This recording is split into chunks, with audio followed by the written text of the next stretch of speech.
La 19e conférence internationale sur le sida et les IST en Afrique, ICAL 2017, suit son cours à Abidjan.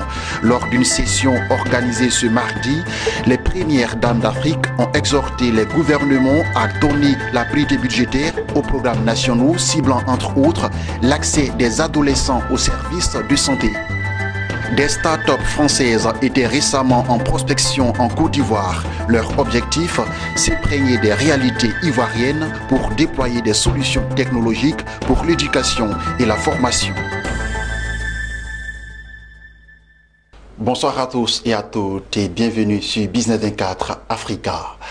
Les premières dames exhortent les gouvernements à donner la priorité budgétaire aux programmes nationaux ciblant l'accès des adolescents aux services de santé et qui rendent les antirétroviraux pédiatriques abordables. C'est entre autres ce qui ressort de la session de l'organisation des premières dames d'Afrique contre le sida ce mardi en marge de la 19e conférence internationale sur le sida et les IST en Afrique. Le compte rendu de cette session des premières dames d'Afrique avec Jérémy Aouré et Soro Chilina. Il ressort du communiqué final sanctionnant cette session de l'organisation des premières dames contre le sida (ODAS), lu par Mme Antoinette Chibota Sassou Nguesso, que les premières dames demandent aux pays membres de plaider en faveur et à investir dans un partenariat entre les institutions gouvernementales, la communauté internationale et les partenaires au développement afin d'ouvrir la voie à une approche innovante et efficace dans une Afrique sans sida. Les épouses des chefs d'État ont en outre invité le secteur privé et autres philanthropes à orienter leur soutien vers le financement de tout ce qui est relatif à la sensibilisation avant d'exhorter les gouvernements africains à donner la priorité budgétaire adéquate aux programmes nationaux qui ciblent l'accès des adolescents aux services de santé, rendant ainsi les ARD pédiatriques abordables, accessibles et facilitant le dépistage précoce du VIH chez le nourrisson. À l'ouverture de la première dame de Côte d'Ivoire, Dominique Ouattara, a relevé les acquis de l'OPDAS en terre ivoirienne. L'intégration du VIH dans les services de santé sexuelle et reproductive, y compris le renforcement des capacités de nos professionnels de la santé, ainsi que la mobilisation de nos ressources, ont favorisé l'amélioration générale de la garantie au droit à la santé dans nos pays. Ainsi, il est question aujourd'hui de pérenniser cette riposte pour consolider des acquis et mieux affronter les nouveaux défis à la lumière des objectifs du développement durable. Mes chères sœurs, nous sommes arrivés aujourd'hui à un moment crucial de l'évolution de l'épidémie du sida, où les efforts consentis et les actions menées, ainsi que le niveau des investissements, doivent être renforcés pour pérenniser la riposte. Je voudrais donc encourager toutes mes sœurs à poursuivre leurs efforts et à intensifier leurs actions. Pour ma part, je reste convaincue que c'est à ce prix que nous arriverons à bout de la pandémie. Si l'heure n'est pas encore au bilan, il reste qu'il faut, au niveau de l'OPDAS, encore des efforts pour les défis futurs. Le chemin est encore long et plein d'embûches. Je profite de l'occasion pour rappeler à mes sœurs, premières dames, que leur rôle dans la pérennisation de la riposte au VIH à l'ère des objectifs du développement durable et de l'agenda 2063 demande encore plus d'ardeur, plus d'endurance, plus d'engagement et plus de persévérance. Les deux panels de la session ont permis des échanges qui ont abouti à des idées nouvelles pouvant aider bien de pays africains à emboîter le pas aux Caraïbes où l'élimination du VIH-Sida est devenue une réalité. L'honneur est ensuite revenu à Mme Antoinette Chibota Sassou Nguesso de dire sa reconnaissance aux organisateurs de la session de l'OPDAS en Côte d'Ivoire. Je voudrais donc, au nom des premières dames présentes à cette session de haut niveau, remercier sincèrement Madame Dominique Ouattara et le peuple frère de Côte d'Ivoire pour l'accueil chaleureux qui nous a été réservé et pour toutes les marques d'attention et de sympathie exprimées à notre endroit. Que Madame Ouattara continue à mener très haut le combat contre le sida pédiatrique pour lequel elle s'implique quotidiennement. Que nos publics et privés puissent trouver ici le témoignage de notre reconnaissance et qu'ils continuent, comme d'habitude, à soutenir l'action de l'ODAS en vue d'un monde sans sida. L'Organisation des Premières Dames d'Afrique contre le sida, OPDAS, a vu le jour en juillet 2002 et vise, entre autres, au renforcement des capacités des Premières Dames à conduire des réponses effectives contre le VIH-Sida.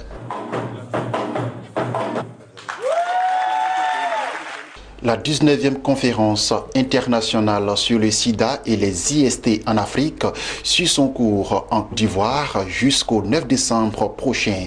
Ce qui aura marqué cette cérémonie d'ouverture de cette rencontre africaine aura été le témoignage de cette jeune dame vivant avec le VIH. L'étudiante de 20 ans a adressé un message d'espoir à tous les malades, en particulier les jeunes, en appelant à continuer la lutte pour effectivement venir à bout du sida en Afrique. Je me nomme Aseta Ouedraogo. J'ai 20 ans. Je suis une personne vivante avec le VIH depuis ma naissance. Ma mère en est décédée en 2003. En effet, j'ai commencé mon traitement en 2008 alors que j'étais au cours moyen 2e année.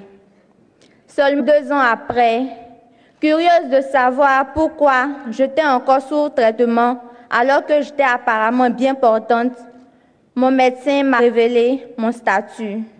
Ce fut pour moi un choc. Mais grâce au conseil de mon médecin traitant et au soutien de mes grands-parents, j'ai continué à me battre et aujourd'hui je suis titulaire d'un baccalauréat série littéraire. D'une voix certes émouvante mais rassurée, Aseta Ouedraogo a été la figure emblématique de la lutte contre l'épidémie à cette 19e conférence internationale sur le sida et les infections sexuellement transmissibles en Afrique. Cette jeune femme est même présentée comme le symbole de la vie. Elle a réussi à vaincre ce mal pernicieux. Du haut de cette tribune, elle a partagé son courage avec toutes les victimes du sida, leur envoyant une note d'espoir. Battez-vous pour vivre, car le VIH ne doit plus vous éloigner de vos ambitions. Comme vous le voyez, je suis là, devant vous, jeune, bien portante, sous traitement et bien suivie. Vous avez en vous les capacités physiques et intellectuelles pour fonder une famille et réaliser vos rêves. Ne baissez jamais les bras. Au séronégatif, Aseta Ouedraogo a invité à la prudence, car pour elle, il est aujourd'hui inacceptable de contracter la maladie avec toutes les méthodes contraceptives existantes. Mettez en œuvre toutes les mesures de prévention afin d'éviter le VIH, car naître séropositif, ce n'est pas de notre responsabilité, mais le devenir au cours de la vie, cela ne devrait plus exister. C'est pourquoi notre génération doit s'engager à être la dernière touchée par le VIH. C'est ainsi que nos pays devraient s'engager fortement dans l'effectivité des services de prévention de la santé sexuelle et reproductive pour les adolescents et jeunes. Enfin, dans son allocution, Aseta Ouedraogo a exhorté les autorités politiques à s'impliquer encore plus et à investir davantage pour effectivement venir à bout du sida en Afrique. Un appel perçu par Alassane Ouattara, président de la République de Côte d'Ivoire. Et comme pour rassurer cette jeune femme, le chef d'État ivoirien a promis de dégager les fonds nécessaires à l'éradication de cette gangrène en Côte d'Ivoire. La contribution totale de l'État de Côte d'Ivoire de 2013 à 2017 a été d'environ 32 milliards de francs CFA, soit environ 58 millions de dollars. J'ai décidé de porter la contribution de l'État de Côte d'Ivoire, comme tout à l'heure l'indiquait un de mes prédécesseurs, à 21 milliards de francs CFA, soit environ 38 millions de dollars de 2018 à 2020. Oui. Notre ambition, c'est d'infléchir la prévalence de 2,7 maintenant à 1% d'ici 2020. C'est pour ça que nous avons besoin de ces 21 milliards. Et bien sûr de la contribution des autres partenaires. La réalisation de ces défis majeurs exige la solidarité dans l'action et le financement soutenu et concerté pour prévenir toutes nouvelles infections, surtout chez les populations vulnérables que sont les jeunes et les adolescents, et traiter la totalité des malades dépistés positifs. Après cette cérémonie d'ouverture, les échanges vont se poursuivre sur 5 jours pour arriver à une nouvelle approche vers la fin du sida en Afrique, avec des réflexions spécifiques sur la santé des jeunes, des adolescents et le sida pédiatrique. Parlons de toute autre chose. À présent, une délégation des chefs d'entreprise françaises a récemment séjourné en Côte d'Ivoire en marge du 5e sommet Union africaine-Union européenne. Cette délégation de 7 startups dans les secteurs de la technologie de l'information et de la communication est conduite par Cap Digital en collaboration avec Business France. Ils sont venus s'imprégner des réalités ivoiriennes pour déployer des solutions technologiques pour l'éducation et la formation. Lawani Babatonde et Marie Seri. Cette délégation de chefs d'entreprise françaises dans la capitale économique ivoirienne est la toute première mission de Cap Digital en Afrique de l'Ouest. Active dans le numérique, de l'éducation et de la formation, ces startups sont venus se rendre compte des opportunités qu'offre la Côte d'Ivoire. Leur séjour en terre ivoirienne n'a pas été de tout repos. Invités aux assises de la transformation digitale à Abidjan, ils ont présenté à l'Institut français leurs technologies innovantes. Une rencontre suivie de séances de travail avec les acteurs institutionnels et des entreprises privées, avant de terminer par un networking avec les principaux acteurs du numérique ivoirien. Cette mission a été rendue possible grâce à Cap Digital, le pôle de compétitivité de transformation numérique, en collaboration avec Business France, l'agence nationale au service de l'internationalisation de l'économie française. Après cette première visite en Côte d'Ivoire, ces différentes startups ont promis de revenir dès janvier 2018 pour déployer toutes leurs expertises avec à la clé de nombreux emplois offerts aux jeunes Ivoiriens. Les étudiants du groupe école des IF et des IAE sur les sentiers de la pratique à Azaguié, Awa, localité située à environ 35 km d'Agboville, chef-lieu de département, partie d'Abidjan et de Yamoussoukro, ils se sont rendus sur le site de l'université agropastorale afin de s'approprier les phases pratiques des cours théoriques reçus dans les amphis et les salles de classe seulement 2 mois après la rentrée 2017-2018. C'est un reportage signé Jérémy Aoré et Lignon Gilbert.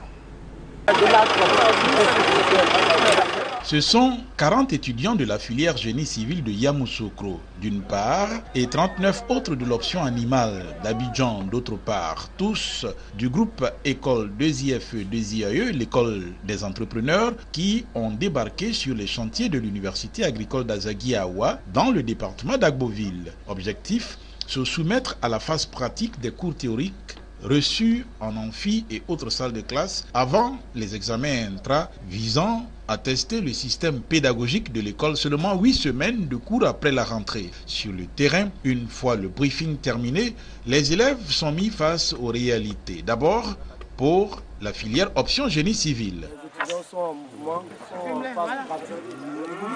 Quand je choisissais cette filière, mon papa n'a pas voulu, il n'a pas accepté ça parce que j'ai été orientée à l'université. J'ai fait transfert pour venir faire bâtiment, il n'a pas voulu. Il dit c'est le travail des garçons. Mais aujourd'hui, nous sommes là, on pense que actuellement je suis capable de monter un mur. C'est bien déroulé. On a commencé d'abord à monter les agglous. Ensuite, on a à faire des joints. Comment régler des agglous pour que ces agglous soient droits. Ceux de l'option animale ne sont pas en reste.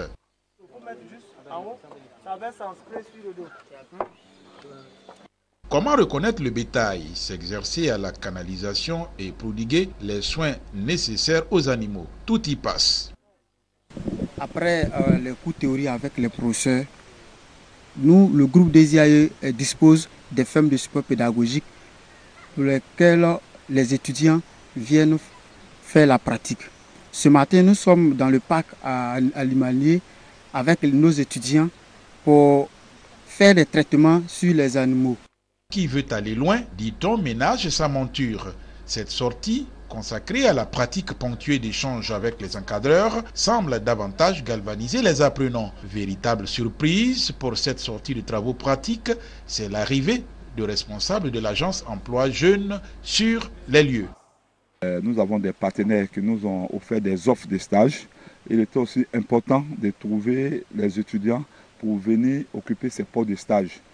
Jeune entrepreneur et passionné de cet art, Kwa Séraphin, fondateur directeur général de l'Institut international des affaires en entrepreneuriat, 2IFE, 2IAE, nourrit l'ambition de faire d'Azaguié un hub entrepreneurial dans un futur proche. Je m'inscris dans cette veine-là. Je l'ai dit il y a 2 ans de cela à la construction de cette université. J'ai dit que je vais faire d'Azaguié, de cette université, un hub entrepreneurial. 2IAE, c'est enseigner autrement, c'est étudier autrement. C'est ça le système LMD. Donc, allier à la fois la théorie et la pratique, la mobilité des acteurs. Donc, des professeurs de Yamoussoukro qui viennent ici. On veut faire vraiment de la Côte d'Ivoire un hub en matière de formation. Il faut revoir les subventions allouées. Ça date depuis les années 88-90.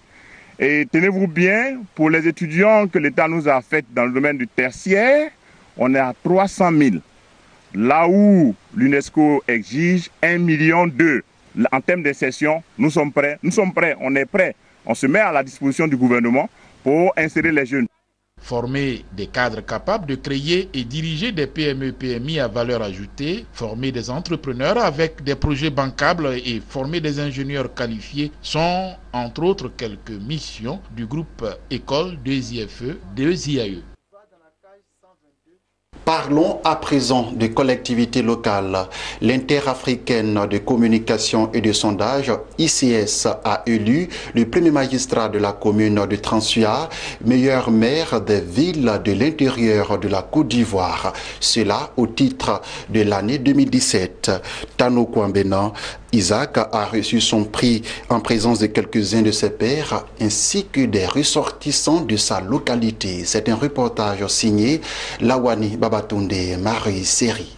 Dans l'histoire moderne du district du Zanzan, c'est la première fois qu'un élu reçoit une distinction pour ses actions pour le développement de sa localité. Tano Kwabena Isaac a retenu l'attention de l'Interafricaine de communication et de sondage, ICS, pour ses efforts à améliorer la qualité de la santé, des infrastructures routières et le niveau de l'éducation de la commune de Transua, une mairie qu'il gère depuis bientôt 4 ans. Pour le récipiendaire, ce prix est une invitation à redoubler d'efforts pour le bonheur de ses administrés.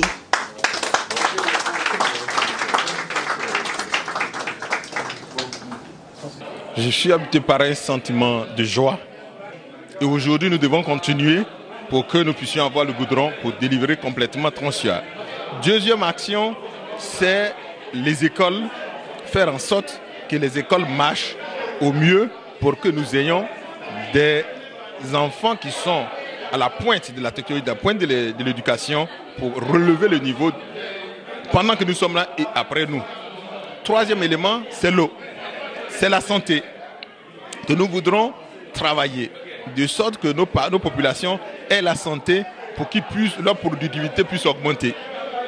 Ensuite, nous voudrons pouvoir travailler sur l'aspect commercial parce que nous sommes une zone frontalière. Nous voulons que nous ayons un port sec à la frontière Côte d'Ivoire-Ghana à Transua pour que les Ghanéens puissent venir acheter chez nous et que nous puissions vendre aux Ghanéens à partir de Transua. Pour l'Interafricaine de communication et de sondage, cette initiative est à l'endroit de tous les élus locaux de Côte d'Ivoire. Une façon de saluer leur mérite et surtout les appeler à mettre en œuvre la politique de décentralisation du pouvoir et être de véritables acteurs de développement.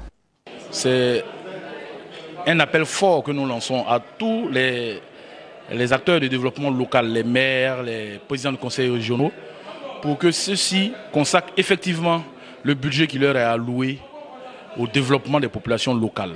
Et cela est très important et nous y veillons Nous y veillons, nous y travaillons. Transua est une municipalité située à 350 km au nord-est d'Abidjan, à la frontière du Ghana. C'est une zone de production agricole importante dans la zone du Gontougo, avec le cacao, le café, l'anacade et l'EVA comme principale culture d'exportation. Et puis pour terminer ce journal, rendons-nous au Togo où après 5 ans d'exécution 2012-2017, le projet de développement communautaire des filets sociaux PDC+, est arrivé à son terme le 1er décembre dernier.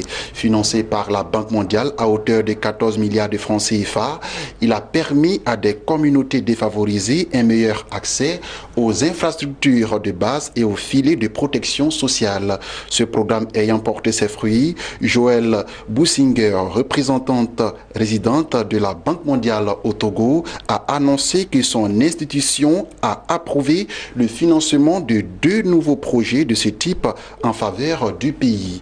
29 millions et 15 millions de dollars seront respectivement injectés dans ces 2 projets qui viendront consolider les acquis du PDC+. Fin de ce journal et excellente suite de programmes sur votre chaîne de télévision Business 24 Africa.